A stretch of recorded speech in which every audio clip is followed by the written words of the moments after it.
Hey guys, welcome to my channel. So in today's video, we're going to talk about points of interest. Now, before we start this video, guys, I need you guys to subscribe. I see the views, I see the likes, I see the comment section, and all I need from you guys is to hit the subscribe button.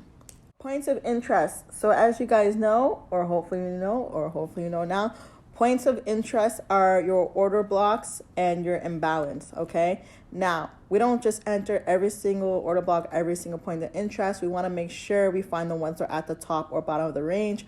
Why? It's going to give us the best risk to reward, and we don't want to trade within consolidation. We want to catch the expansion. So at the end of the day, guys, the market just goes left and right, expansion and consolidation. At the end of the day, all the market does is expand, consolidate, expand, consolidate, expand, consolidate, expand, consolidate. Okay, so we want to play the game within the expansion, not the consolidation zones, okay? So now, I want to talk about what we do when we reach these point of interest, okay? We don't just click buy or sell.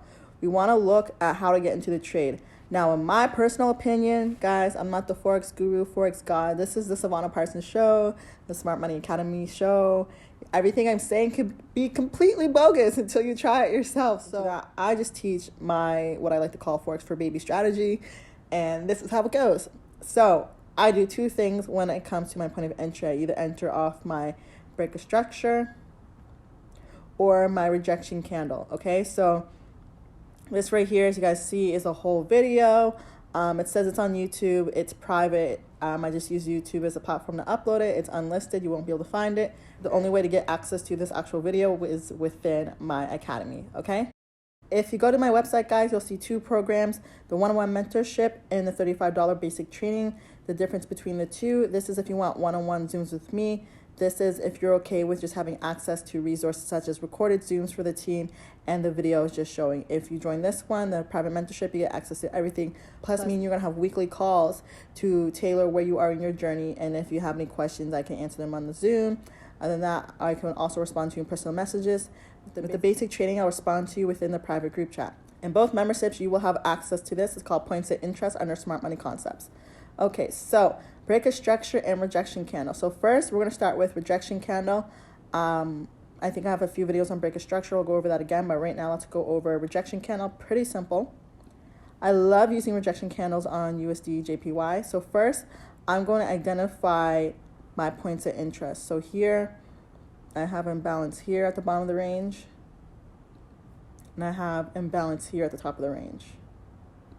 Okay, not only that, here I have a break of structure.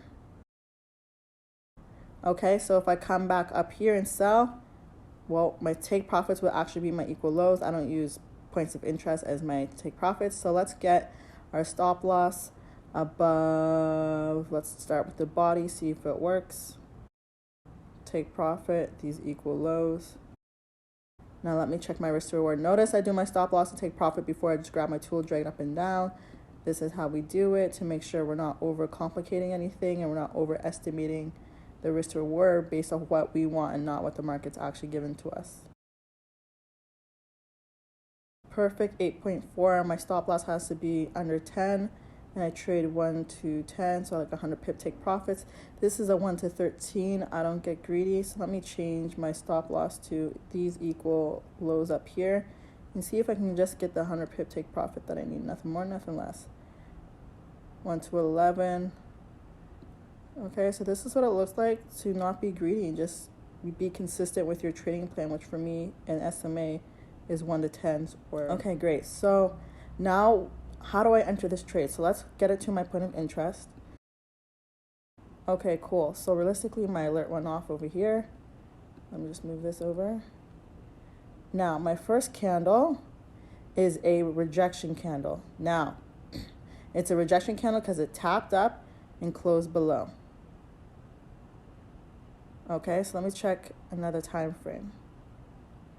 It tapped up and closed below. So a lot of people, there's two ways you can do this. You can either enter when it comes here and trust your risk to reward, as we let the risk to reward gods do whatever they want to do. Or if you enter at the close, you can now move your stop loss above this wick. Okay, so what that would look like for your risk to reward. If I entered on, let's say, this candle right here, my risk to reward would change a little bit, but I've used above this wick, okay? Because according to smart money concepts, if this is right, there's no reason that this should come back there. Okay, so this is my, which one is this? It's my original 1 to 10. And then this. Okay, so the new risk to reward with this is now a 125, which is not great at all. My stop loss is a little bit more than 10 pips. Sometimes, being honest, I do drag it down as close to 10 as I can get, such as a 12 or 11. But we still have to be careful in case it comes back up as it did. Okay, so even though the risk to reward isn't great, I'm still looking at my stop loss. For me and what we do at SMA, we don't necessarily worry about the take profit by extending, you know, the risk to reward tool for years to go where it might not actually hit. I focus on my stop loss. If I lose this trade, I want to lose 10 pips max every single time. I don't want to, if I make money, great. If you make money, you make money, right?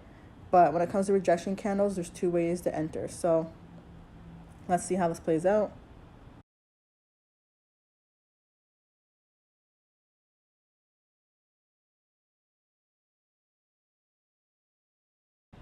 Okay, cool. So even here, guys, this is a real live example.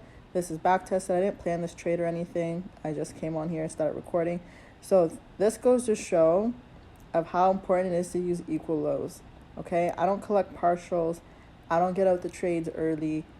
I let my trade ride. So even right here, my equal lows and equal highs should have been in a better position right here. Let alone people just drag it down to the bottom of the screen. That does not always work, guys. Another thing, though, I do normally put alerts down here to know when I get out the trade. So I do normally put alerts when it comes to about 90% of my trade. I do not close partials. I rather just lose the trade.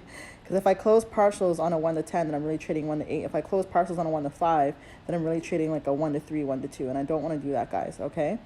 So I love showing you guys imperfect examples. Anytime I do teaching lessons or even YouTube videos, sometimes YouTube videos I go back and back test, but I literally just hopped on, found a spot of interest, and showed you guys how I would take the trade. So it's important, and I teach this in my team, it's important when you guys are back testing to use your replay button and not analyze the whole future. Back test it and plan it out, right? I could have simply came on YouTube and made this perfect and made it look like I hit my TP. But this is how you really back test it and be in the field and take notes. Like, okay, I should have used this as my take profit, even though I already shortened it to a 1 to 10. Okay? So that's important, why it's important to use take profits. But this video is focused on points of interest. So this is how I do enter rejection candles personally, guys. If you have any questions about, if you want to see more information, these are the type of Zooms that are in my academy. If you just want the Zooms, it's $35. If you want the one-on-one, it's $57. And all these recordings are uploaded. So any questions you guys have, ask them in the comments. I do answer all the questions in the comments. This video is not long. You guys know I do short videos. I can do a separate one just like this on order blocks if you guys would like to see how I enter order blocks.